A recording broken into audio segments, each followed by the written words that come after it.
The swim. Often the most grueling, most intimidating part of your race. Taxing every muscle in your body in unpredictable conditions, and thrusting you into a pack of swimmers that can cloud your senses.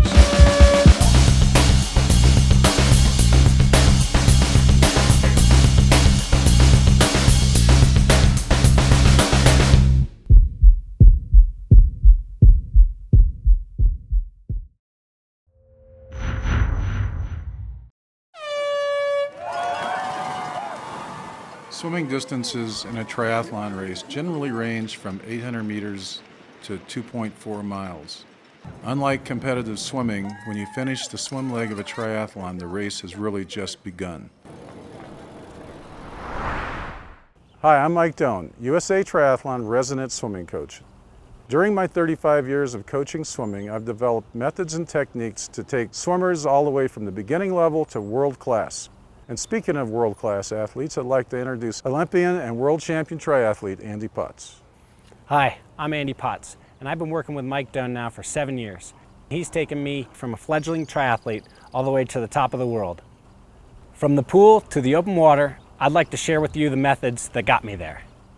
Let's go to the pool. Freestyle is the fastest of the 4 competitive strokes. The world's top triathletes train freestyle almost exclusively in their daily training regimens. Freestyle, as with any of the 4 competitive strokes, begins with proper body position. The proper head position will allow your body to stay in a stable horizontal position. Keeping your eyes focused at a downward angle is critical for position.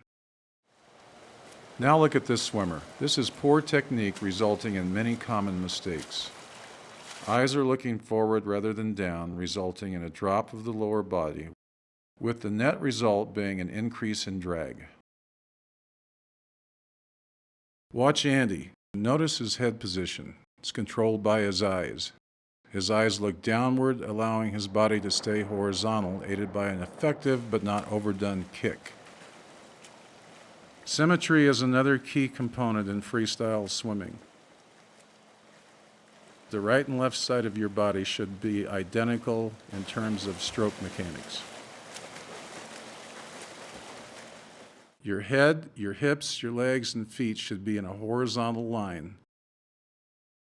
The right and left side of your body should mirror one another. Your rotation should be symmetrical, following your hip and upper body rotation. The recovery and pull phase of your stroke should also be symmetrical. Now look at this example of an asymmetrical stroke. While one arm is pulling straight back, the other is crossing beyond the midline, not allowing this swimmer to hold proper body position.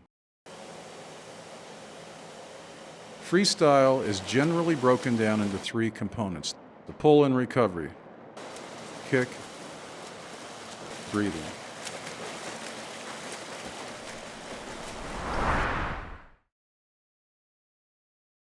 Freestyle pull and recovery.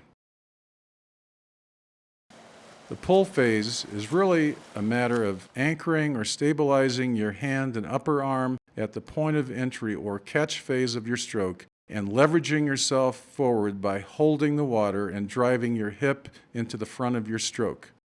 By driving or rotating your hip while you are holding the water, you are generating maximum force and power.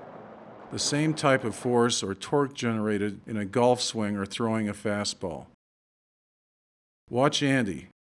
He stays on his anchor side until his recovery arm is about to enter the water, and then rotates his hips hard as he drives his recovery arm forward. At the beginning of each stroke, keep your elbow higher than your wrist and keep your fingertips pointed downward. If you are swimming with an efficient stroke, your hand will exit in front of your entry point. Thus, you aren't pulling but holding the water and propelling your body forward.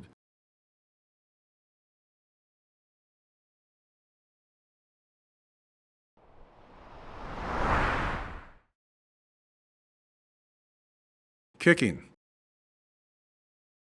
As we mentioned earlier, kicking helps maintain proper body position. The kick is initiated in your core with energy being transferred into your hips, thighs, and lower leg. Notice Andy's kick when he is swimming at maximum speed. Propulsion is generated both in the downbeat and the upbeat of the kicking motion. Now look at this swimmer. Another common mistake is a poor or complete lack of kick. The legs are dropped behind, providing no propulsion. Kicking is also a tremendous source of power and forward propulsion, but not without cost. Train your kick and use it as a weapon. Be selective when you throw your legs into your race. For example, the first 100 to 300 meters, as well as the finishing portion of your race.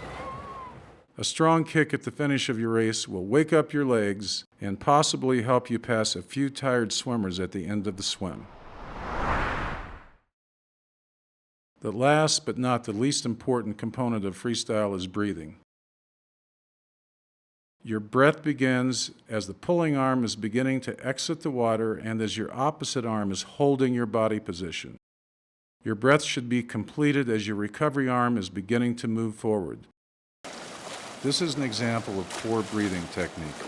Over-rotating during the breathing cycle causes the body to fall out of alignment.